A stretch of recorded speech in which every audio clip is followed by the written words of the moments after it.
आइए श्रवण करते हैं श्री राम ने लक्ष्मण से अयोध्या वापस लौट जाने के लिए क्यों कहा।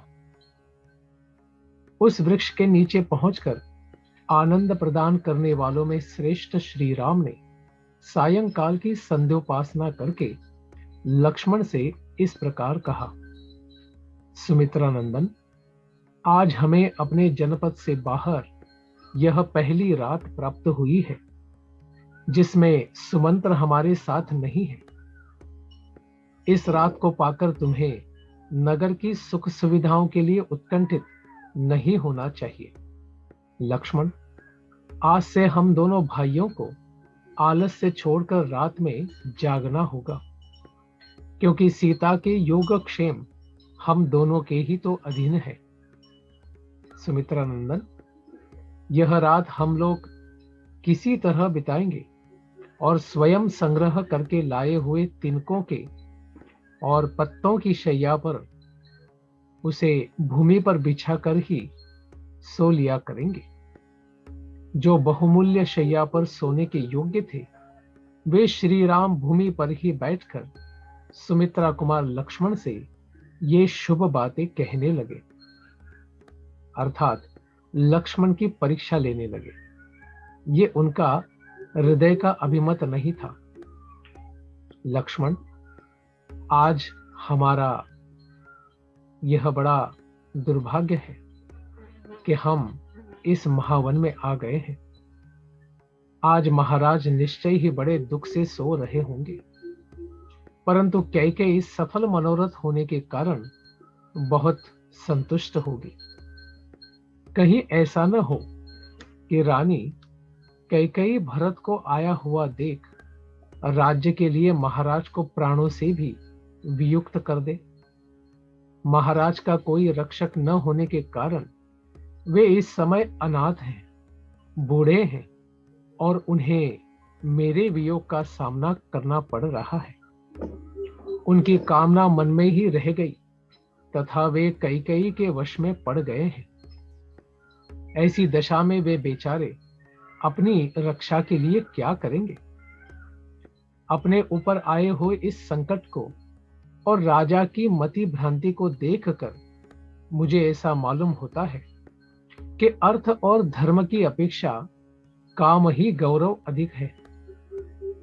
काम का ही गौरव अधिक है, अर्थात धर्म अर्थ से अधिक महत्व काम इस पुरुषार्थ ने ले लिया है और धर्म और अर्थ को भी पीछे कर दिया है। लक्ष्मण, पिताजी ने जिस तरह मुझे त्याग दिया है उस प्रकार अत्यंत अज्ञ होने पर भी कौन ऐसा पुरुष होगा जो एक स्त्री के लिए अपने आज्ञाकारी पुत्र का मेरा परित्याग कर दे। लक्ष्मण के ही मत को भगवान श्री राम आगे करके उनकी परीक्षा ले रहे हैं। कैकेयी कुमार भरत ही सुखी और सौभाग्यवती स्त्री के पति हैं, जो अकेले ही रिष्ट पुष्ट मनुष्यों से भरे हुए कौशल देश का सम्राट की भांति पालन करेंगे। पिताजी अत्यंत वृद्ध हो गए हैं और मैं वन में चला आया हूं। ऐसी दशा में केवल भरत ही समस्त राज्य के श्रेष्ठ सुख का उपभोग करेंगे।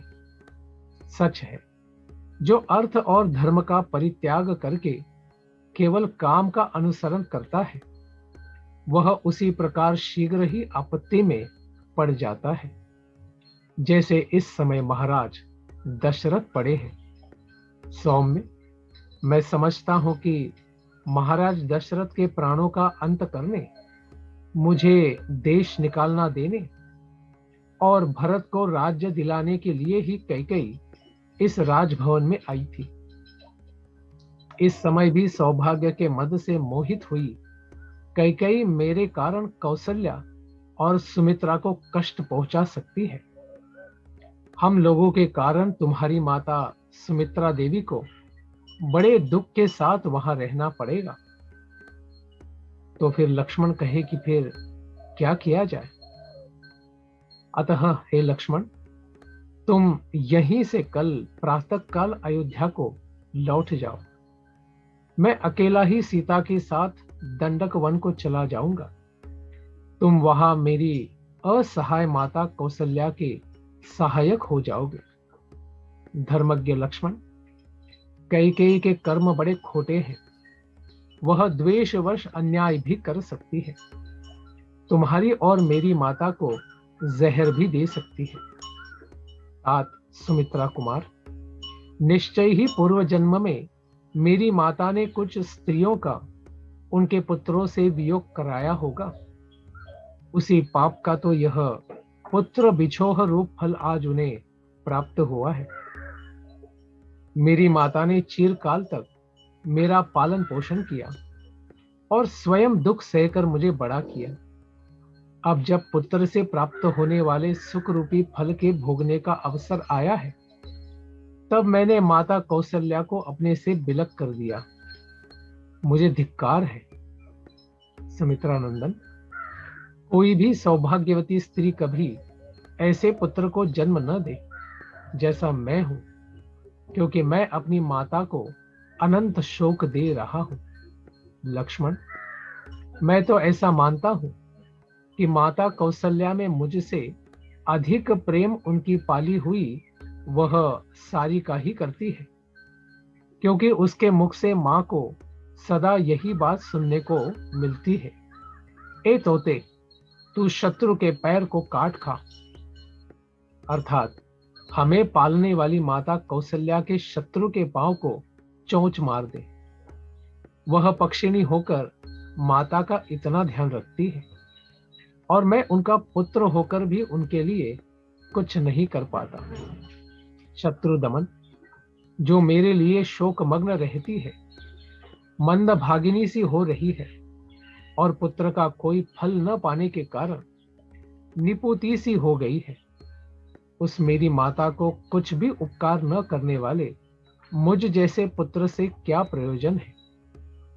मुझसे बिछुड़ जाने के कारण माता कौशल्या वास्तव में मंद भागिनी हो गई है और शोक के समुद्र में पड़कर अत्यंत दुख से आतुर हो उसी में शयन करती है। लक्ष्मण, यदि मैं कुपित हो जाऊं तो अपने बाणों द्वारा अकेला ही अयोध्यापुरी तथा समस्त भूमंडल को निष्कंटक बनाकर अपने अधिकार में कर लूं, परंतु पारलौकिक हित साधन में बल पराक्रम कारण नहीं होता, इसलिए मैं ऐसा नहीं कर रहा हूं। निष्पाप लक्ष्मण, मैं अधर्म और परलोक के डर से डरता हूं, इसीलिए आज अयोध्या के राज्य पर अपना अभिषेक नहीं कराता हूं। यह तथा और भी बहुत सी बातें कहकर श्री राम ने उस निर्जन वन में करुणाजनक विलाप किया। तत्पश्चात वे उस रात में चुपचाप बैठ गए। उस समय उनके मुख पर आंसुओं की धारा बह रही थी और दीनता छा रही थी। विलाप से निवृत्त होने पर श्री राम ज्वाला रहित अग्नि और वेग शून्य समुद्र के समान शांत प्रतीत होते थे। उस समय लक्ष्मण ने उन्हें आश्वासन देते हुए कहा, अस्त्रधारियों में श्रेष्ठ श्री राम, आपके निकल आने से निश्चय ही अयोध्यापुरी अयोध्यापुरी चंद्रहीन रात्रि के समान निस्तेज हो गई। पुरुषोत्तम श्री राम, आप जो इस तरह संतप्त हो रहे हैं, यह आपके लिए कदापि उचित नहीं है। आप ऐसा करके सीता को और मुझको भी तो खेद में ही डाल रहे हैं। रघुनंदन, आपके बिना सीता और मैं दोनों 2 घड़ी भी जीवित नहीं रह सकते। ठीक उसी तरह जैसे जल से निकाले हुए मत्स्य नहीं जी पाते। शत्रुओं को ताप देने वाले रघुवीर, आपके बिना आज मैं न तो पिताजी को, न भाई शत्रुघ्न को, न माता सुमित्रा को और न स्वर्गलोक को ही देखना चाहता हूं। तदनंतर वहां बैठे हुए धर्मवत्सल सीता और श्री राम ने थोड़ी ही दूर पर वटवृक्ष के नीचे लक्ष्मण द्वारा सुंदर ढंग से निर्मित हुई शैया देखकर उसी का आश्रय लिया, अर्थात उसके ऊपर जाकर सो गए। शत्रुओं को संताप देने वाले रघुनाथ जी ने इस प्रकार वनवास के प्रति आदर पूर्वक कहे हुए लक्ष्मण के अत्यंत उत्तम वचनों को सुनकर स्वयं भी दीर्घ काल के लिए वनवास रूप धर्म को स्वीकार करके संपूर्ण वर्षों तक लक्ष्मण को अपने साथ ही वन में रहने की अनुमति दे दी।